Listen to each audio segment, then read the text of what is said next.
I was like one of the youngest within the entire country to be a news director, and Yeah, you've considering won where, awards, for yeah, God's sake. I mean, you're not just someone who's good at his job. You've got the hardware to show it. yeah, yeah, Where are they? Why aren't they behind you? they're all back in Texas. I don't have them here. I didn't bring them to Oh, L. you're one of those people. No, no, no. Well, I don't. They're in the garage. I don't no, know. no, Eh. I feel weird saying that, but we just didn't have the because we downsized. Moving from a 3-4 bedroom house to now a 2-bedroom apartment. So, Oh, I got it. You had so many awards they took up an entire room, yeah, so you it had took up no. way too much. No.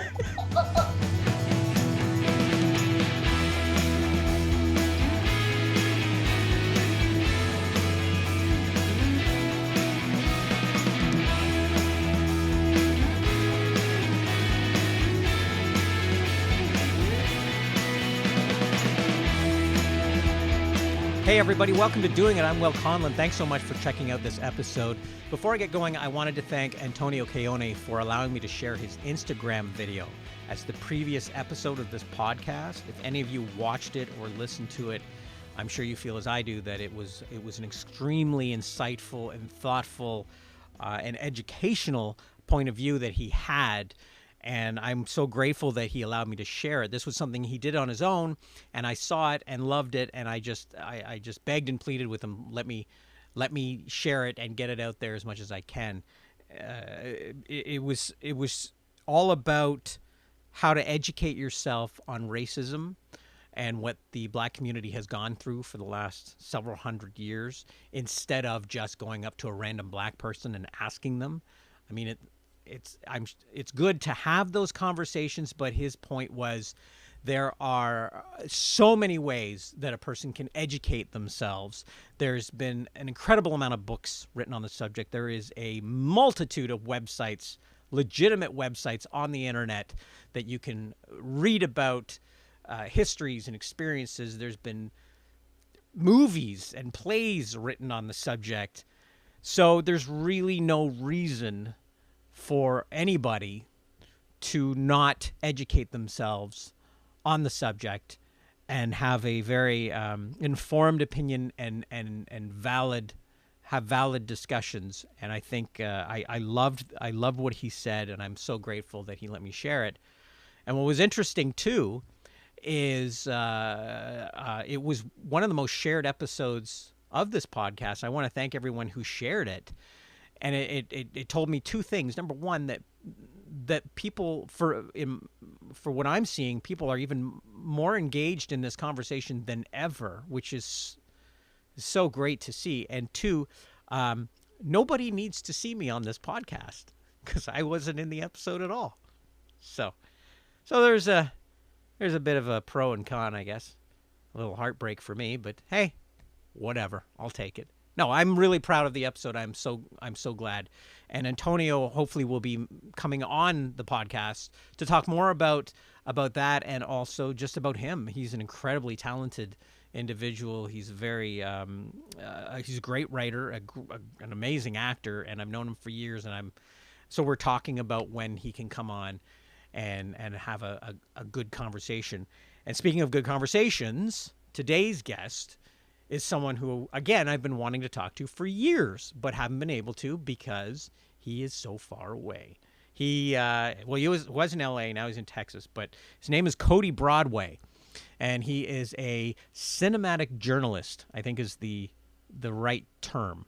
He was a filmmaker who worked his way into journalism and is now working for NBC LX, posting human interest stories and a lot of really like dealing with a lot of subjects that might only get 1 or 2 minutes in a block on the evening news, and he gets to dive in and do an extensive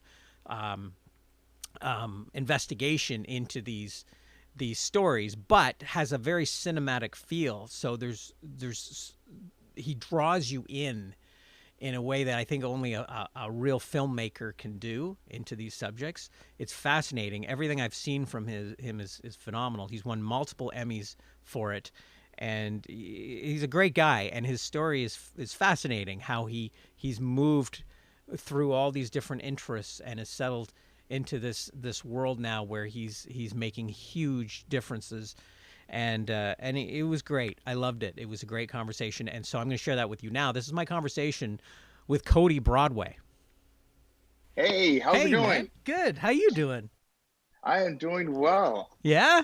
How's things in Canada? I mean, by comparison, I mean they're better. They're not perfect by any means, but they're good. How about there? How are you? How's your family? Let's start with that. Yeah, man, we're good. We're actually getting ready to head back to Texas for about a week. Just trying to get away from things and try to take a break. I mean, it's been crazy. It's we just moved to LA February, and so we're approaching 6 months in, and for us to be in the middle of a pandemic and really like a civil rights movement, it's a lot. I honestly, like, maybe it's my own ignorance, but I never thought I heard someone say, geez, I need to get out of LA. I think I'm going to go to Texas where, things are a lot more calm in Texas. I know. Yeah. And that's, I don't know. It's been one thing that we've just really been wanting to go back to, I guess, see familiar faces. Yeah. We've been indoors. I've been working from home for, tomorrow will be 100 days. Wow. Of this, and it's almost like house arrest. From what I know, what house arrest would be, or what I'm guessing, is it just we go out every now and then, but I mean, yeah, we don't really do too much. Are you naturally like an extrovert? Do you like to be out in the world and doing stuff? Yeah. Hey, I love being out. My wife likes going out as well. We usually like to go out and explore, or I'm a big food person. I love eating. So a foodie. If it's going to so if it's going to a restaurant or somewhere where it's kid friendly, those are probably the things that I miss the most. So are you from Texas originally? Yeah, so from San Angelo, Texas. Well, I was born in Springfield, Illinois. Okay. But don't really remember too much there. I moved to Texas when I was around 1 year old, and it was a good place to grow up in. It's very West Texas, middle of nowhere, 100,000 people. Everyone knows everyone, and went to a small school really right outside of San Angelo, right outside the city limits. So that area was a lot smaller. And my graduation class had to be about 60, 70 people. Wow. So, yeah. Wow. And so how long were you there? Because we sort of met. I'm not even sure how. I remember you added me to Facebook like 10 years ago. Yeah, it's interesting because I was thinking about this earlier. I was like, you know what? And I started remembering, I think you were in, I was a real big fan of the Afters. And I think that you were I looked it up. That was like 10 years ago that you were in the Afters music video. Yeah, that's right. For You Lift Me Up. Yeah, You Lift Me Up. Lift Me Up. I think it's just Lift Me Up. But, yeah. And oh, wow. So I haven't heard that song in forever. And actually I heard it this morning because I was, trying to figure out, I was like, man, he was in something. What was it? So, yeah. I get that a lot. You did something for somebody. I don't know what it was. It's so familiar. But I'm sure you were great. Did you love that? Yeah. Well, because I do remember you added me, and I remember we chatted a little bit at the moment, and I knew you were a filmmaker at the time. Yeah. So when you were growing up in Texas, was that what you were always aiming for, is to be a filmmaker? No, it wasn't.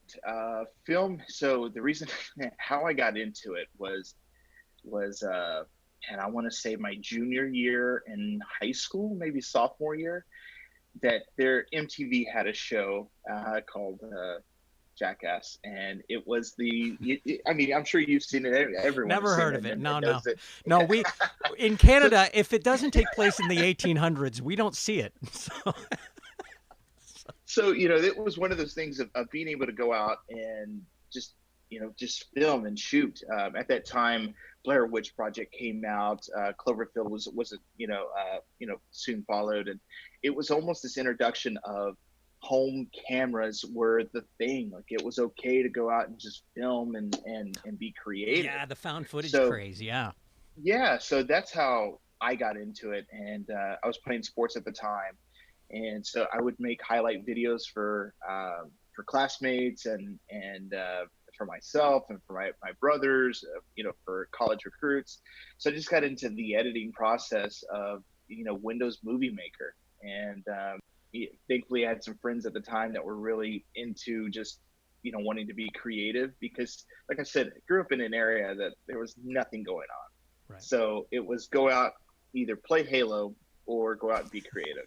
And so yeah, and I really was a big Halo fan. So just grabbed a camera and went out and started shooting. You weren't a Halo fan? Oh, okay. No, I wasn't a Halo fan. I just never really got into it. Well, this interview's over. That's interesting to me, though. Like, where are you? Where did you draw that line? Because, there are a lot of people that are, when they're teenagers, that's what they want to do. They want to do let's be honest, they want to do as little as possible. And you put a video game in front of them, or really any opportunity to do as little as possible, they're going to take it. And instead you went the other way and said, no, I want to be creative, productive. And was that an upbringing thing, or was it? I think a lot of it probably was upbringing, because, we didn't get a game system until really later in life. My parents were very get outside and do something. So we were always building forts, just coming up with random things. I mean, I think we tried to build a go-kart out of a weed eater once. So we were always just doing things outdoors. And I think that kind of led into just really being out, being creative, versus sitting down and playing. And trust me, I love video games. I'm a big sports gamer. I love NCAA football, even though they kind of banned that video game because of college rights. But that's where my gaming was really on the sports side. So it was just in season. So during football, I'd play football games. During baseball, I'd play baseball games. But really in between there, I would just really kind of be outdoors and be creative and try to, I guess, just have fun. And it was one of those things that kind of brought me and my friends together, because we would do things like scavenger hunts, and you must record it, and we would make a mini documentary out of it. So all of that I still have somewhere. Were you like that type that was always like trying to start something with the group, like, hey, let's do this, guys? Yeah, I was that too when I was young. There was always a club I wanted to start. Yeah, there was always something. And it would be, I mean, just some really, from dumb videos, just silly, stupid videos, that came up with as a teen, to just different projects. And I know that I probably annoyed a lot of my friends and brothers, and I know my parents, they put up with a lot too. But it was that moment that I was just discovering so much, just not just about myself, but also the creative process. Right. And I think that's the foundation. And it's funny because I start to see that in my kid. He is getting that creative energy, and he is coming up with some of the most amazing ideas at a 7-year-old. I mean, he's wanting to make merch, and he's wanting to make an app. And I'm like, whoa, I don't know how to do those things. Well, so, when you were 7, you maybe had a VHS video camera that was about 50 pounds on your shoulder, and now you got apps, you got, every cell phone has a camera, everything. It's actually so, I got to be careful how I word this, how easy it is to make it. It's, it's technically accessible. It's easy, but it's accessible. That's a better word. There is so much out there, and it's interesting to see, because I remember I was recording things on, I was going through some of my stuff, and I found a 250 megabyte SD card. And just to think that now I would take one photo and that card may not even, just a photo. And just to think that I was recording small little videos, on that, then dumping it. I mean, it was just, the process was so much difficult. But now it's just accessible. I mean, cell phones, iPads, there's so much around us that we can just be creative. And the upbringing of my kids and other kids, I mean, my kids are watching YouTube videos of kids that are just making just some pretty good videos. Yeah, so, it's not. I remember in my early 20s when a friend of mine his family got a 5 gigabyte computer, and it was massive at the time because everyone had 1 gigabyte, but he had 5 gigabytes, and I was so mad because they were rich and I hated Yeah. them. Man, yeah, I remember. I still don't talk to him because of it. I remember my grandfather, because I was brought up really by my grandparents, and so my mom and grandparents worked together to raise me and my brothers. And my dad was never really in the the picture, so we grew up at my grandmother's house. And I remember when my grandfather bought a Dell. I think it was an old Dell, and it was like the craziest thing. We got AOL, the 30-day subscription that came in the mail. CD-ROM. Yeah. So we got that, and then that's where I discovered Movie Maker. And I mean, the movies that are just the stuff that I would make from there is cringeworthy now. So did you just teach yourself, or did you kind of switch focuses at school for it? You know, that's interesting you say that, because it kind of goes back to what we were just talking about too, is like nowadays there's YouTube. I mean, you can learn so much just off of YouTube on how to edit in Adobe Premiere. At the time, there was nothing. I mean, it was literally of just trying to figure out, you know, there may have been forums online that, you know, you would look stuff up, but for the most part, it was just plug and play and coming up with creative stuff. And then my junior year in high school, I had an elective class, and it was Introduction to Media. And it was Introduction to Media and something else. I don't remember. Microsoft, maybe? So it was like an Adobe and Microsoft course that I was doing. 1 month you would learn Word or Excel, and then the next month you would learn an Adobe product. So, you know, Adobe Premiere, After Effects. So I was really looking forward to those, you know, alternate months where I could learn the creative side of things. But yeah, that was, you know, really trying to learn and plug and play, and, you know, making several mistakes and learning what a dissolve was. So I taught myself a lot. I think that right there, though, is while the technology has changed, that has not. How difficult it is to tell a story is still difficult, because you can have all the technology you want, all the cool little gadgets and the ease of special effects to add. Now people are green screening like it's nothing. Yeah. But to be able to construct a story and make something enticing, whether we're talking about a fictional story or a non-fictional story, is incredibly difficult. And, you know, it's actually funny that you said that. It's because it just popped in my mind. I have a buddy that says just because I have a basketball doesn't mean I can play in the NBA. Right. So yeah.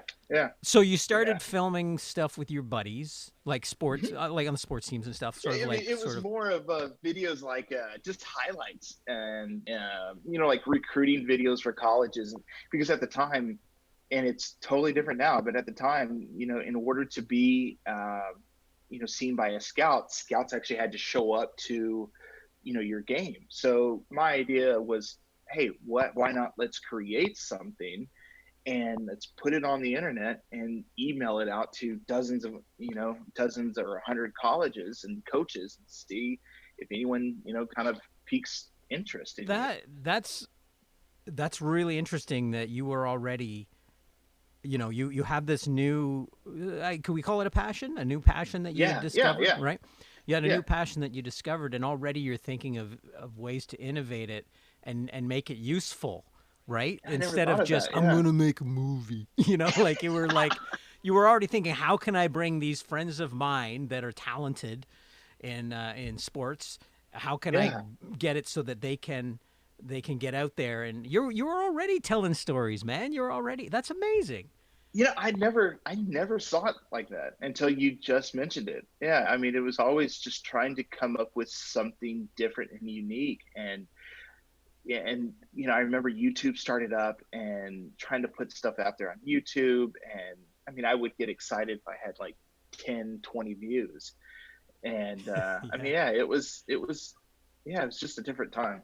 I still get excited for 10 or 20 views, I'll be honest with you. I mean, a lot of my stuff too that I put out there, sometimes I put a lot of effort in this vlog, and very little people have seen it. So. Oh, isn't that the worst? That's the worst when you work hard on something. there's many moments like that I've had growing up of putting a lot of blood, sweat, and tears literally into projects, and that could be short films, documentaries, or just a story, or a music video, and just to see or really get no feedback, or It's just a kind little of be put out heart-wrenching, there, and right? yeah, it hits you a little bit. So you're in high school, and this is when you start doing the videos with your friends for sports and things like that. And clearly, you Yeah. started to the passion. I imagine starts to grow as you start doing it. You're like, oh, this is it. This is what I want. This is what I want to spend my time doing. Yeah, Right? I never thought of making a career out of it. It never really was there in high school of like, man, this is what I want to do for a living. I was so involved and so glued to sports. It's all I knew that I wanted to do. I mean, from an early age of playing t-ball all the way up, it was, to be a professional athlete, to go. That changed from being a professional baseball player to wanting to run in the Olympics. So it Wow. was just, my whole, journey as a kid was really built around sports. And, it wasn't until sports kind of was really taken away from me that I kind of really realized that, what else is there to do? And I was always able to fall back on just really the creative mindset, and just really kind of using that as an outlet that I was able to bounce into that as a potential career. And then that's when I started looking into colleges and programs after high school of what was out there. And yeah, so it really was one of those things that I never thought in the moment in high school that, hey, this is what I want to do for the rest of my life. It wasn't until really my first job in TV that I realized, like, hey, I can make a career out of this. When you said sports was taken away from you, what do you Yeah. mean by that? What happened that sports was not no longer an option for you? Yeah. So, I mean, it was like this, it was an incident that happened in school that, and it goes back to really what is all happening right now, the discussion of, being different. And that was one thing that kind of hit me in the face was, I was faced with something that it just was a challenging experience, especially at such a young age, that you have so much built up, and then you hit this moment, which is, you are basically judged by the color of your skin, and being accused of something, and being accused of things that, like, really you didn't even do. So I was faced with something there, and what happened from that was just that I was kind of left, in the dark. I didn't really. Before that, I had colleges looking at me to offer me scholarships, but then after that moment of really of uncertainty and all of this up against me, that I just kind of, lost all of that. Colleges were no longer interested, and I had to really, like, discover something else. So, 18 years of sports or so was just kind of boom, gone. So now you have to, Because of think of one something else. incident, a racial discrimination, Yeah, and it costs you something that was important to you, and it changed the course of your life. yeah, And it I did. like this something that as a white guy, I never have to worry about. And so, to hear that you the course of your life was changed because of a discrimination. Yeah, And while obviously you have moved on to better things, that doesn't mean that it should never have happened or anything like that, right? yeah, yeah. And there's it's it is one of those things that whenever I look back on, especially in that moment of, changing the course of my life, thankfully, blessing of God, that it went to a positive route. And it could have easily just been something that could have taken the wrong route, and who knows where I would be today. Yeah. And I think it kind of goes back to really how my parents were in that moment, and really pushing me to be more and be better. And unfortunately, a lot of people don't have that, in their corner. And, thankfully I did at the time. But yeah, I mean, there's several stories like that I'm hearing today that I can relate to, and being discriminated, or and that wasn't the only time. But yeah, it was really one that really sticks out, that kind of changed my perspective of this isn't your calling, sports. Your calling is to go out and tell stories and hopefully impact somebody. I'm kind of curious, if you don't mind me digging a bit here, without talking about the incident, but when that happened, you were saying your parents, obviously they were there for you. What did they tell you about how to deal with it? Because I'm also thinking about about that story, and then the one Yeah, you reported on too, just about the another talk. woman talking about that black parents have to talk to their children about the reality of the world they're about to enter from a very young age. We're not even talking about when they're like 18 and they get the talk. You know what I mean? Yeah, It's yeah, not, there's nothing to compare that to, because when they're little, you've got to say, look, things are not going to be the same for you as they're going to be for other people. yeah, So yeah, what kind of discussions did your parents have with you, especially at that time? Do you remember any specific things they said, yeah. or? I do know that. So my parents. So to give you a little context and background, is my mom's side is white. My dad's side is black. Never knew my dad's side, and Hmm, so I was raised in a white household, and it was always a almost a it was taboo to talk about, is how it felt, is that. And even today, I get the sense that it was more of wanting to protect us. Is that, if we raise you to say yes ma'am, no ma'am, with manners and with respect, that people will respect you. It was never this, people are going to judge you just by the way you look. And we okay. really missed out on that conversation, because I didn't really realize it until, going through a lot of it, that hey man, this is real, that this is something that really happens, without me opening my mouth or saying anything to anyone or writing anyone. I'm already prejudged as soon as that I step out of a vehicle, or enter a store. uh, that was tricky at the time, because it was West Texas, and my parents did the best that they could to raise me, and it was one thing that they just didn't know or have experience, or they didn't know how to have that conversation. Oh, wow. So yeah, that's the thing with growing up in a household like I did, was that you know we just didn't have that conversation about the outside. We had it about the inside, and they've raised me, I think very well with the way that I represent really the name Broadway, and how I'm going to bring up my kids, of just really being polite, being a good-hearted person. The inside's great, but you can't really change the way the world sees you, by the color of your skin. By the way, just a side note, I don't know how the hell you stayed away from being an actor with a name Oh, like really? Cody Broadway. Yeah, I Like, got that in film school. as soon as I saw your name, I remember, oh, this guy's an actor. I'm Cody Broadway. so, That's funny. so Yeah, I got kudos for that. you, Thank and you. also for not saying it that way, Cody Broadway. um, well, that's amazing.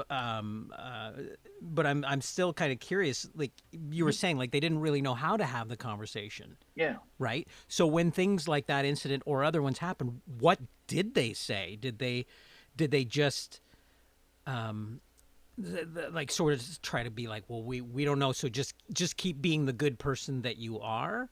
Was that the general sort of feel? Because You I'm trying know, to think as a parent how and there's no way I yeah. could relate to it, but how I could comfort. Yeah. And they always knew about it. And it's funny that a lot of it hasn't really come up until, we were adults, that they would say things of, and it could be stuff as simple as staying outside too long because of becoming darker because, I don't burn, even though I did burn this past weekend. I just get darker, when, especially during the summer or playing sports, but things like that of staying out. And it all comes, to a point of like, we just don't want the world to see you and judge you. So we want to do what we can to protect you. And then we had like a basketball coach that was actually my brother's basketball coach. And he brought it up to her saying, and he was African-American. And he brought up to her saying that, the boys are going to have some trouble growing up. And I don't think she quite knew or understood what that, all entailed until it really started happening. And, it's just the slightest stuff from, of just being really prejudged and, like the incident that happened in high school or now, with employers, through the years. So it was just always just a weird topic to have or conversation to have with my family. Wow. All right. Yeah. So when after this happened now and it shifted things for you and you decided, okay, so sports isn't going to happen. I already have, because you'd already discovered the filmmaking thing that you love, because you're already doing a bit of it, right? It sounds like it was a little bit more of a hobby than this is for fun, but sports. It was definitely a hobby, and then that hobby, switched over into something that was an escape, especially during that moment of a lot of that was happening. It was more of this creative outlet that I can go off and shoot for, all day, half a day, and kind of lose myself in that and not really have to worry about, society and the world. So yeah, I used it really as an escape, and then that escape turned into, man, this is something that you could do. I mean, you're not, I mean, I would say at the time I wasn't bad at it. Now I look at it, I'm like, it was a little rough, but, yeah, that just turned into something, much deeper. So as you started to move away from doing sports videos, did you get into more sort of fictional? Were you doing like little short things, or was it still more, I want to expose certain stories and certain things that I believe in and all that? Like, where were you sort of putting yourself? Yeah, so it got into, man, I went to really just looking for a job, and I needed a job right out of high school. And I found one at a grocery store and hated it. I mean, it just wasn't what I wanted to do. I've been there. Yeah. So I went from there to McDonald's, and I worked at McDonald's in the play area. It wasn't behind the counter. It was more of cleaning up the play area, and that I didn't like either. And moved in from there. Worked at Denny's diner for a few months, and it was like a weekend shift. And I kept trying to go back into, trying to figure out what I wanted to do. And I saw that the local TV station was hiring, and they're in San Angelo, and applied and ended up getting the job as a production assistant, where I would basically just pull a camera. I would work an audio board, here and there, just turning a mic on or off. And that was really my introduction into it. But one thing that's really started happening is, and I'm still like this today, is that constant learning, is that I saw and I noticed that there was a commercial department, and they were going out and shooting. And it was me of like, just being curious of like, hey, do you guys mind if I just jump in and I go with you? And they said, yeah, sure. And I said, you don't have to pay me. I'll go off the clock. I just want to be involved and just take a look. Like, I'm fascinated on how, you guys do it on the pro level versus me going out running and gunning and coming up with stuff. So doing that really developed those relationships that I needed to, move into the next step of my life, which I got hired on by the commercial team when someone left, saying, hey, are you looking for a full-time job? I think that it paid, I don't know, very little at the time. And I was like, yeah, sure. I would love to. And I did that job for about a year, and I had a guy there that just told me, Cody, if this is what you want to do, and you say you want to go off and you want to make movies and you want to do big things in this field, is that you need to get out of San Angelo. You need to go and explore the world. You need to go to film school. You just need to learn the craft more. So I did some research and found New York Film Academy, and ended up going to New York Film Academy. And how old were you at that point? There. Man, I was 20 at the time. So 20, wow. Yeah, turned 21 there in New York. So yeah. Just curious too, like when you were talking about when you decided to apply for that job at the it was a TV station, you said, right? Yeah.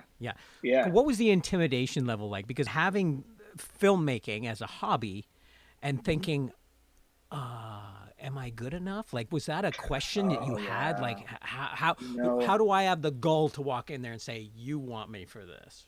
Right. That's a good question. The thought of, am I good enough for this at that age? It was there. It was definitely there. And to be honest, is that same mentality and same confidence still lives in me. Yeah. And I mean, you can ask my wife and everything. I doubt myself and my ability a lot. And at that moment, I remember, because I was the youngest they ever hired at the time, because it was a position that a lot of people in that town would just go and kind of like set in. And I was 19, turning 20 whenever I took the position. And then everyone there had to be 40s and 50s. So, I used those as mentors, but it wasn't I was definitely intimidated going in. And, so how did you get, how did you get past that? So like, yeah, you already had the self-doubt. So what was it that made you go, because these are the moments I'm always curious about with other artists, because I'm the same as you, full of self-doubt. Even as I'm asking this question, I think you don't want to hear it. But so how do you get to that point where no, I'm not good enough, I'm not good enough, I'm not good enough. Screw it, do it. Where's that change for you? Yeah. Even now, what is the thing that changes it? I mean that's a good question. And I think it's just one of those things of just jumping in and going for it. Of really having those conversations with myself of, you tried working at a grocery store, you worked at Denny's, you worked at McDonald's. This is something you love to do. Like what do you have to lose?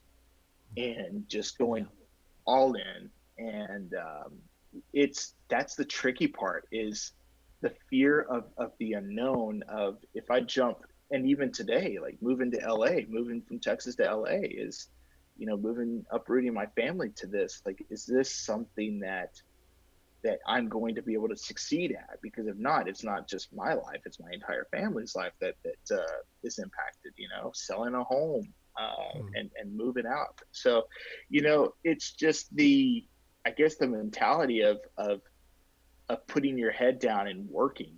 And that just kind of goes back to whenever I was a kid, and also in sports, is that, there's times that are going to be difficult. And the other thing too is that incident that happened to me whenever I was, in high school, that really drives a lot of it too, is knowing that, hey, if you got through this over here, this right here, going off to a shoot and asking some questions and trying to be creative, like that's nothing. So, using all of those past experiences that I've ever faced or come in contact with as that motivation to help push, that's what's helped me. That's incredible. So you get the job full time now, working. Was it directing commercials and things like that? Is that you said it was the commercial department, right?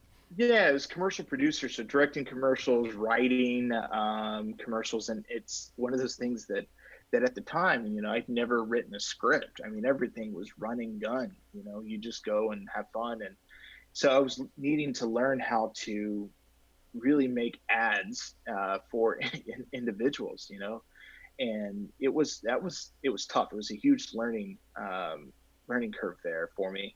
but it was one that I still use today. You know, a lot of the tips and tricks that I learned then, that I still, you know, use in my work here and there.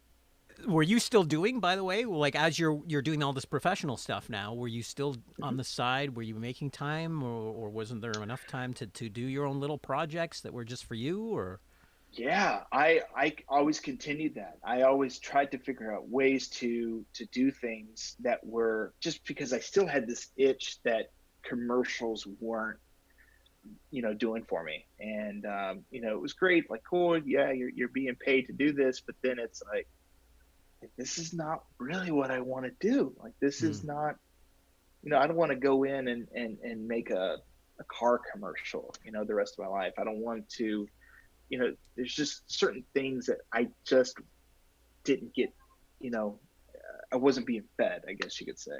so, what was the next step then once you realized that? And Yeah. because So this sounds like for you, you do things and you go, this is oh no, it's not. Let's do something else. yeah, you you know, you sort of reach a point.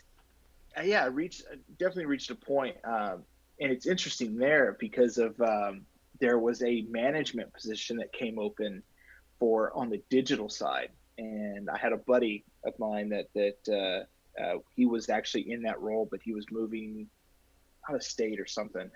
So he suggested, hey, you know, this is something you could do, and you know, especially with your creative mind, you know, come in and have fun. You know, it's a salary position. It's like, okay, yeah, great. So I ended up taking that position, or applying for it, and he talked to the general manager, and the general manager agreed, saying, yeah, you know, he would be perfect. So I took that position, and I don't know, like, it was good, but I had so many bright, like, just ideas that were outside the box that were kind of, people weren't used to them, and now it's common, like, people want those ideas. Yeah. And it was just like, from contests to just, you know, different things that we can do on the look. You know, I introduced the station to Facebook. You know, hey, we can create a Facebook page, and now it's just, you know, of course, yeah. Do you know, think part of everyone's that? got a Facebook page. Do you think part of that was your youth? Like you had said earlier that you were 20, 21, Yeah, 19, 20, going into a place with 40 and 50-year-olds that helped you and mentored you, which is great. yeah, But at the same time, they may not be as modernized, caught up to the technology as a younger yeah. person who's coming into that. So was that a factor?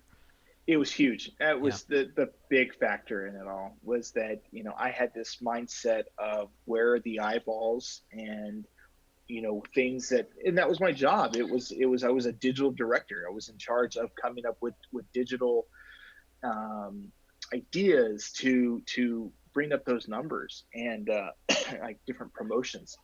And it may have been some of me too, of not being able to explain it very well at the time. So they couldn't really get a picture, or they couldn't picture it themselves. So I'm laughing because I'm just imagining I've had those conversations, like with yeah, my grandfather trying to explain how Wi-Fi works, and I yeah, don't get it. Where do I plug it in? No, you don't have to, grandfather. Well, then how does it get the signal? It's just yeah. like, It okay, was, you know, it was a lot of conversations like that, and it was more of me saying, like, trust me, it's gonna yeah, be good. I had this idea. Trust me. Just please trust me. yeah. And the trust, and unfortunately the trust was never there. Oh, And I ended up being let go within like 3 months of the position. You know, Be- that they ended up. why? Like just because they couldn't understand what you were trying to do? Yeah. So, you know, it Wow. was a huge thing that I still to this day even use that as motivation of, like, you know, why did you think that I wasn't either good enough for the position? But I remember it just, some things just didn't add up of why they let me go. And I could tell, you know, I just really wasn't a good fit, because that station was in such an old school mindset, and I was ready and willing and wanting to push it to, you know, where we're at now. But I think that I was ahead of my time. And that is a battle that I have fought really a lot of my career in life, is trying to push that innovation onto something new and trying things outside the box, and it just, a lot of people are just afraid of change. So It's incredible, though, too, how some people will look at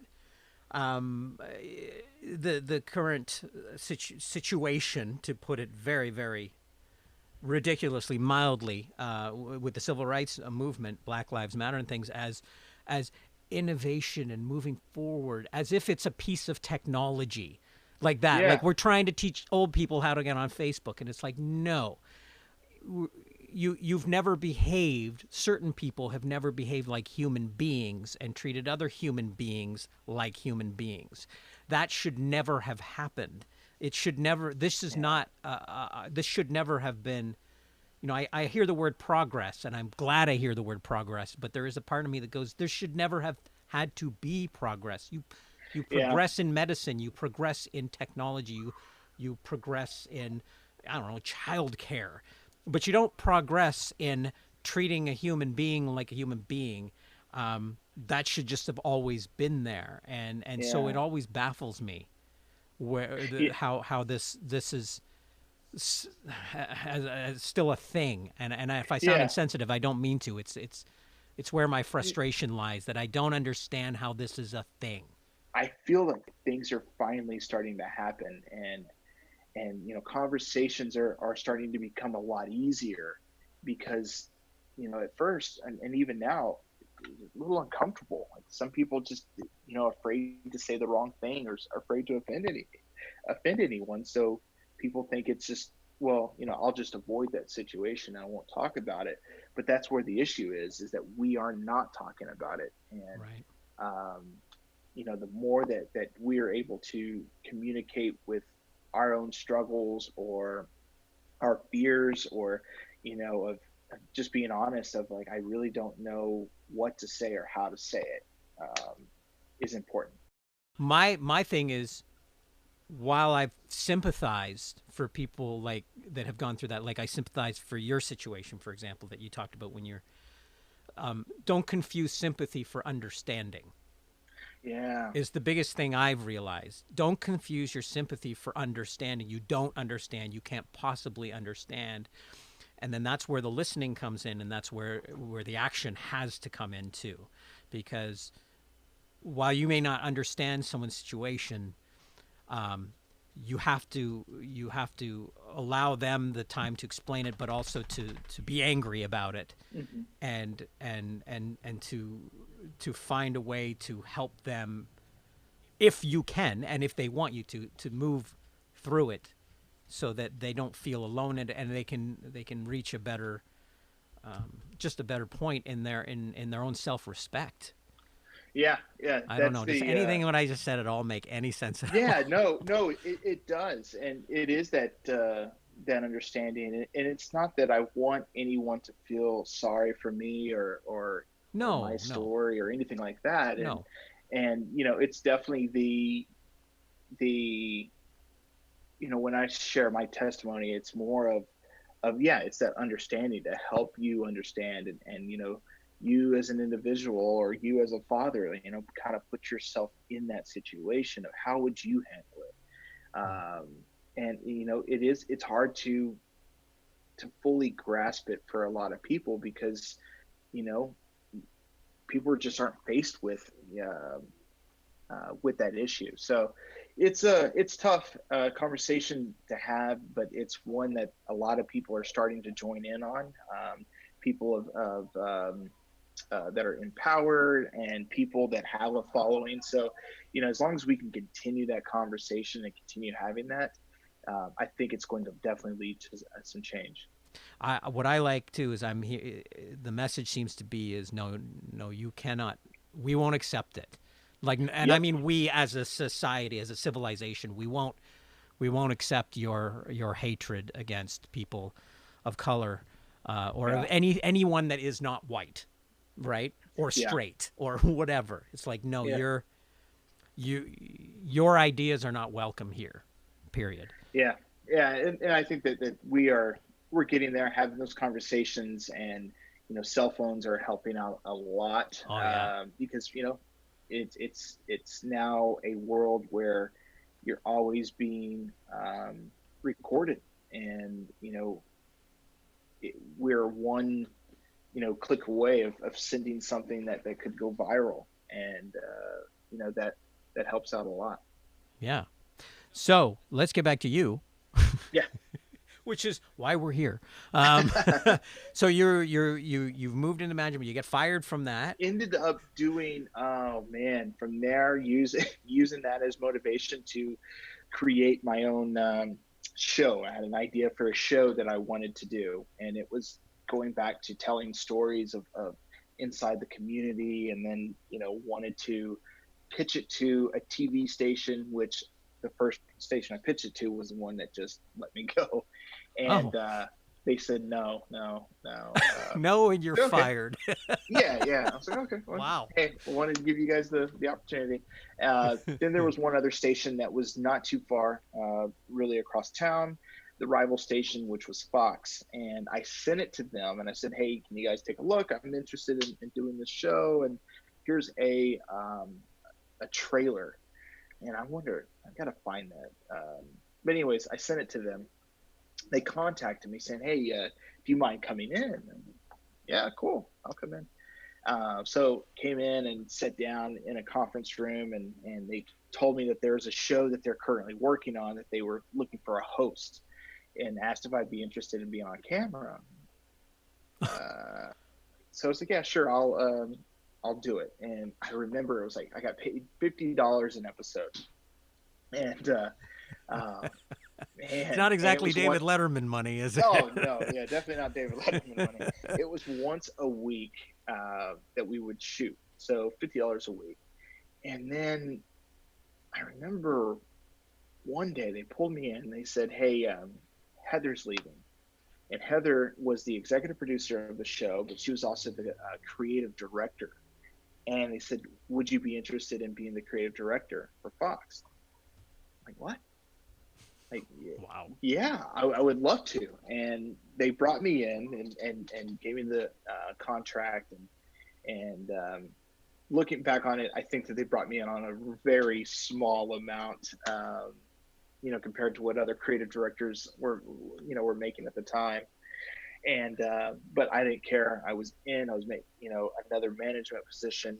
So I was there for about 2 years, and I was there and it was a station that really wanted to change, and they were open to ideas. And what year was this? Sorry, Cody, what year was this? And this was 2011. Okay. Yeah, so 2011. Yeah. So yeah, 2011. Forgive my ignorance, but was this right around, because Fox has it's a bad reputation for stuff. So was this the image that you're talking about they were trying to change? Like, was this a bit of it around then, or was it still not quite at that point? Well, the way it works is so there's like Fox corporate and Fox O&Os and all of that. Then there's these local stations that are owned by different companies like Nexstar, Tegna. We were owned by Bayou City Broadcasting, which was it was the only station that this gentleman owned. And we owned it it was San Angelo and Abilene. They were about an hour and a half apart. So I was over two markets. And I remember, like, I didn't really realize before that Fox was even in San Angelo. Like, that's how bad it was, the reputation. Like, no one knew that Fox was a station. Because it didn't have news, it didn't have anything. I mean, it was just more of like, you knew to turn into Fox to watch the Dallas Cowboys. It's the only thing that Fox was known for at the time. And then they said, hey, we want to do more community involvement, and we want to get the name out there. So came up with a whole bunch of promotion, started the Facebook page for Fox, came up with, oh, my headphones, I think are going out. Came up with a whole bunch of just different promotions to really take that station to the next level. And finally, I kind of hit this plateau there, and met my wife, and we was decided she working to. There? Sorry. No. Okay. She was. She just moved in from San Antonio and was starting her own studio. So we ended up meeting, and then we ended up getting engaged, and found out that we were expecting our first child. well, wanted to do more, wanted to get outside the city or the town of San Angelo, and that's where I applied for a job in San Antonio, and I ended up applying for a promotions producer position at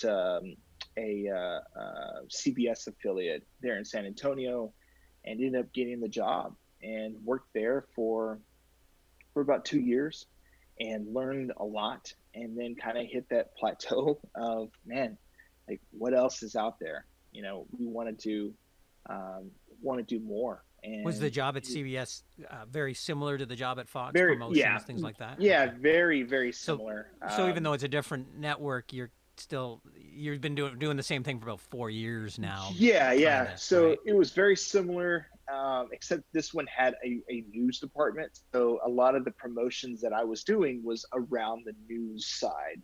So I was, not really promoting the station as much as I was doing like the news product.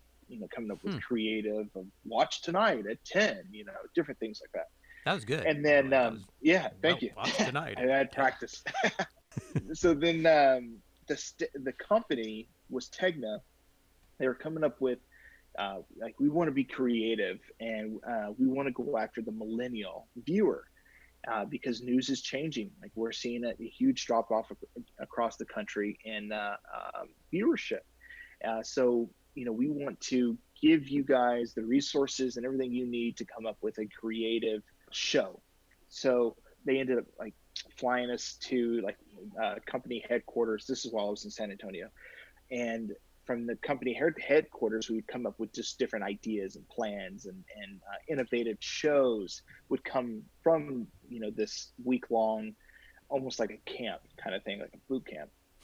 Well, ended up coming up with a show idea, and that kind of just led into the next adventure where I was asked to move to Denver and working for a show called Next with Kyle Clark, which was really the first of its kind innovative show where they did away with the 6 p.m. newscast, and we were going to have one person, Kyle Clark, very talented, by the way, to lead this entire show at 6. What was different about it than, say, the regular newscast at 6 o'clock? So was it just that it was just one guy giving you the news, or was there a different formula for it, format? So a lot of newscasts, the way that they operate or have been known to operate is that, we would give the first 4 or 5 minutes as local, that would be, this is what's happening in your neighborhood. And then the next block after the commercial break would be, this is what's happening in the state.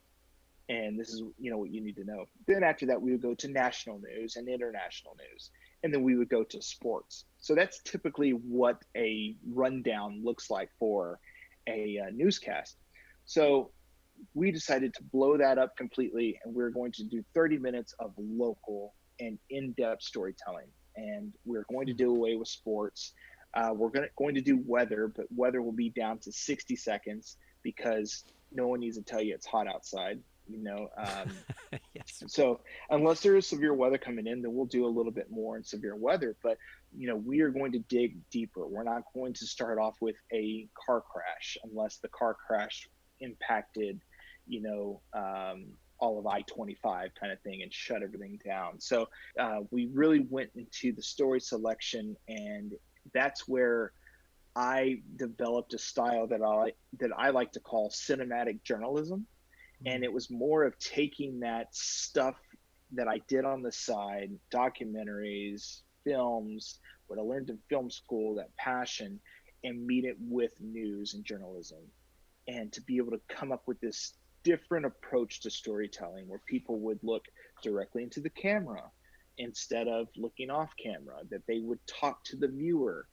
So I really started developing my style there in Denver, and they were just all for it and just said, go for it. And so that's where I grew a lot of my career, was being able to go off and tell those types of stories. Before you went there, was journalism on the radar for you? I always saw myself as just like a storyteller, and I just felt weird when it came to, I don't know, that term. I don't know why. Just because, I wasn't a reporter. I didn't want to be a reporter. I want to be a storyteller. I want to be a director. I want to be an editor. I don't want to be a reporter. So to be able to, and to me, like it was just always something different. And even today, I feel like there's a difference between reporting and storytelling. And what would be the definable difference for you? I think the style of storytelling, of you're telling a story. You're not reporting on it. You're going in depth whenever you. That's what, and this is just me. My opinion is that it's just like opening up a book and reading a book or watching a movie. Like you're going to watch a story, and that's what I want to present to the viewer, is that you're going to be in for an experience, even if it's 60 seconds or 10, 15, 20 minutes. You're going to watch something and be brought in by music, by this shot selection, by the coloring of the video, versus reporting of going in and getting a story in the morning and then having to go and report on it and for it to hit air later that night. So just really being able to take your time, sink your teeth into it, and worry about sound design. I think all of that is what I would see the clear difference. For the actual telling of the story, I'm curious too, because I like I said, I've watched a lot of your things, and there is definitely a difference between that and watching, the 6 o'clock news or the noon news. And as you said, it's kind of like you're just given the facts, and there's a guy with a microphone at the location, or there's someone at the desk, and they're just talking about the facts of what have happened and what they know so far. Whereas your stories are more of a journey. They're sort of like, this is the beginning, the middle, and maybe some form of an end. Like you had a story the other day about rents and mortgages and things like that, right? So these are things that are sort of being touched on the news, but you're not getting all the you're not getting all the nuts and bolts, of everything. And granted, a lot of it is because of time restraints. You can only fit so much in a 30-minute newscast, and our promise to what we were doing at the time was that I don't care if something's 5-6 minutes, this is going to be 5-6 minutes that is worth your time. Yes. So we went for quality over quantity, and a lot of newscasts want to do quantity. They want to get as many in as possible as fast as time will allow. So that's where I've kind of taken my approach to storytelling, is taking that passion for film and just filmmaking, and try to introduce that into the journalism side. And like I said, earlier, is I like to be outside the box. I like to be creative. I like to innovate, try something different and new. I don't want to be a mold. I don't want to be a cookie cutter kind of thing. I want to be able to a trailblazer that is going after something that is different, where, I am one of the ones that is, a pioneer in this of taking news or wherever, it could be anything, but just taking that type of storytelling to, even a daily turn. That's just kind of where all of that started, was right there in Denver. How long did you work on that show? About a year and a half, 2 years. Year and a half? Yeah, okay. You're starting to see a trend there. Yeah, every 2 years. Does your wife need to worry how many years we've been together? Only a year and a half. All right, I got another 6 months. 6 months later, how long have we been together? Year and a half. Okay. So a year and a half, almost 2 years. And what happened then? What was next for you? So I was actually asked to be a news director in my hometown, San Angelo. Wow. So it was at the Fox station that I left originally. But at this time, this company bought Fox, like a year after I left, and brought in news. So they brought in, they put the money in, they ended up doing, I think it was a green screen. And so they put money into the newscast. But it was it was still very new whenever Okay. I went in and took it over. So yeah, went in and yeah, just became a news director. So yeah, huge jump Yeah. from visual storyteller to news directing. Yeah. Yeah. So was there anything that you had to really reform in the way you were thinking or doing things, going to Yeah, news director? yeah, it was one of those things that I wanted to lead by example. Like I still Okay. wanted to be able to tell stories, and I wanted to roll up the sleeve like I did in film school and everywhere else, and go out and tell stories, even from, the very where I started in that commercial job years back of, I don't care if you pay me for it or not, whatever. I want to go off and I want to be able to learn and tell stories. So this one, I wanted to go out and train and just really take that different approach to this town that has never seen anything like it, because it is still set in the 1980s when it came to story to news. And Right. so my goal was to go in and really innovate, change up the newscast. And I'm going from Denver, which is a top market, to now San Angelo. So the drop in resources, so Mm-hmm. having to figure out how to do things like we did in Denver, same mindset with much less. So that's where I had to that was challenging, but everything at an earlier career of knowing what I was getting myself into, that it is a very small town with limited resources. Mm-hmm. I already had that past experience. Mm-hmm. So, and the changes you were making, were they relatively well accepted, or was there a bit of resistance? People don't Uh, like change, right? You're yeah, defunding the news, man. You're defunding the news. What are you doing?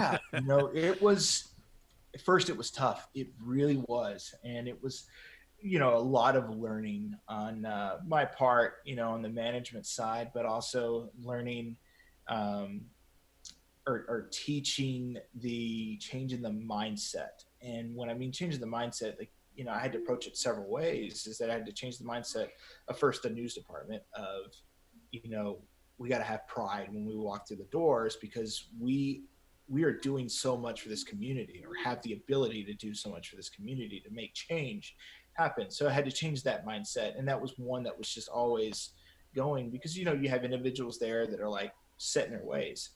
So there's that. And then on the other side of it is that change the mindset of the community at the same Mm, time, is that, this isn't 1980. This isn't your parents' newscast. This is a newscast that's going to be new, different, innovative, and it's going to bring you, a different outlook on things. We're going to tackle stories that competitors aren't tackling. So that's where, whenever I went in, I didn't really have that clear um, picture of what I had to do. And okay. until I got into the middle of it, and I'm like, man, this is a little more difficult than I thought, because, you have the outside force of the community that are like, no, like not accepting. And then you have, the force inside that's just, It's the pushing same against you. same problems you always run into. People that Yeah. don't want change, no matter what it is. Yeah. And you're like, but it'll be better. Like, trust me, it'll Yeah. be better. But no, no, no. Yeah. We want it the way me, not even, I want it the way all me and everyone else like it. It's, I want it the way I like it. Me. Yeah. Right? And it's such a selfish way of thinking. It makes things tough. Did you find that when you're introducing these changes and guys, this is how we want to do it. We want to ask the uncomfortable questions. We want to go more in depth. The resistance to do that was just because they don't want to be uncomfortable. Like the reporters themselves are saying, "Oh, we're not like you. We don't want to change the world. We just want to do our jobs." Yeah. And I think that there was two separate individuals that I would come across as, or maybe three. Like there's the ones that were like fired up and ready for change and wanting to really dialed in and make a difference. And then on the other side, you have people that just want to come in, clock in, and leave. That's it. And then you have the other ones that are a little uncertain of like, I'm not sure if this is what I want. I'm still young. I just graduated college. I'm not sure if this is the field that I want. So you had those Okay. three different individuals that you were trying to come together for one common goal. So as I would always say is like, here's my expectations, but then here's the reality of things. I expect us to have this nice cinematic look and feel, different type of news, that's going to be more in depth. But the reality of things is that, I'm teaching how to use a tripod correctly, how to use, what is a GoPro, what is, simple things that I knew from an early age, because a lot of the schools just were really lacking that training, Hmm. that I discovered. Plus, the technology is changing so fast, Yeah, right? And technology. trying to keep up with it. I mean, especially in I would think, a news organization, like everything from different cameras to different editing equipment to you name it, that is going to be better. It's going to improve, but it's always it's like you're in constant training all the Yeah, time, yeah, right? always. I mean, I remember whenever I came in, there was literally reporters shooting on their phone, Hmm. and I'm like, you know what? Like this is. I mean, I understand. I'm a big believer and pusher, for advocate for people that want to be creative, that don't have anything. Like, yeah, go out, use your phone, do all of this. But whenever you're wanting to be taking serious on that professional level, is that there's that you need to have that equipment, that gear, especially when you work for a company. You need to have that. You're representing not just yourself, you're representing the station, you're representing the company as a whole. So you need to be able to put your best foot forward out whenever you go out the door, because you show up to a press conference, you got a cell phone. It's just not the same as you having, a legitimate setup. Did you ever take the moment, and this is not in an arrogant or egotistical sense, but just at a moment, like I'm listening to you now, like we've gone through all the way from doing goofy little things with your buddies when you're in high school, never thinking this could be a thing for you, all the way to now you're doing commercials, and then but it never could be on camera. Now then you're on camera. Now you're reporting. Now you're running the news thing. Did you ever stop and go, wow, like for a guy who thought he couldn't do a lot of things, I've done a lot of things. I know during my time at news director, I literally did not, I felt like I didn't have time to sit down and Hmm. really reflect on how far, and especially, even now. I mean, I was young. I mean, when I became news director, I wasn't even 30 yet, That's and incredible. I was Wow. like one of the youngest within the entire country to be a news director. And to be able to say that today, it's like, now that you mention it, it's like, yeah, it's overwhelming and really cool, Yeah, you've considering won where. awards, for Yeah, God's sake. I mean, you're not just someone who's good at his job. You've got the hardware to show it. yeah, yeah. Where are they? Why aren't they behind It's me? funny you say that. So I don't know. It became one of those things where, because I have won 8 Emmys, but That's they're incredible. all back in Texas. I don't have them here. I didn't bring them to Oh, LA. you're one of those people. No, no, no. Well, I don't. They're in the garage. I don't no, know. no, Eh. I feel weird saying that, but we just didn't have the because we downsized. Moving from a 3-4 bedroom house to now a 2 bedroom apartment. So, Oh, I got and it. You had so many awards they took up an entire room, yeah, so yeah, you it had took up way no. too much. No, Okay, so how'd you end up at NBC then? Because I'm assuming that had to be what was next. Was this like right I after, submitted or myself to a recruiter, and okay? through the recruiter, I got an email back saying, "Hey, we'd love to talk to you." And then that conversation just happened, and I was able to show a lot of my work. And then all of a sudden, it took off, and asked if I wanted to move to LA. And I was like, man, that's a huge jump. It's like going from San Angelo to New York. Now I'm going to San Angelo to LA, and Yeah, ended up doing it. And we've been here for, man, 4 5 months now. 5 months, yeah. yeah. So and NBC, obviously, not to say Fox or anything is small potatoes, but NBC is Yeah, and this is that's a like actually, big, yeah, yeah. big, So big thing. working on a innovative channel, NBCLX, which is going after millennials. Mm-hmm. So it's tackling the difficult issues just like I did in Denver, Mm-hmm. and my experience just kind of led to this. So everything that I was doing then and learning, I am able to bring here and to be able to go after those stories because I've already done it. And now I can continue to do it, but this time go into even deeper and be able to sink my teeth into my stories because I have the time and the resources this time to be able to do that. When you were approached by NBC and you talked to them about coming to work for them, what was that conversation like? Like, was there a lot of, I would think naturally NBC would say, well, this is the kinds of things we'd like you to do or what we'd want to do, or was it a lot more, you were given a lot more freedom than you realized, or what was it like for you? What was your initial thoughts when you were having those conversations? It's been great. I mean, it's refreshing because they want to allow you to be like open-minded, be creative, to go after those challenging stories and love the cinematic approach to everything. And it's been very welcoming. And one thing I know from just a creative part is that, I've strived so hard to finally get here through all of the good and bad and ugly. And now I'm here and it's everything that I imagined. I can't imagine being a journalist right now, like how much news there is to report. Yeah, I mean, you have a pandemic, and then now you have the civil rights movement, civil rights that are happening, and it's just, it's a lot. It can definitely be overwhelming too. So it is a very important time to do what we are doing, and one that I am beyond thankful to land here and where I'm at this moment because. I wanted this right out of film school, and there's no way I would have been ready for anything like this. So to be able to go through all the heartache and the bumps and the bruises along the way to land here, it's made me more understanding, I guess you could say, for these stories. Yeah. Do you get to choose your stories, by the way? Yeah. So you do 100%. So get to from the pitch. So discovering stories, social media right now because we are stuck at home. So social media, friends, family, issues that I see online that I can go out and pitch. And is there a certain thing you look for when you're trying to choose what story to tell?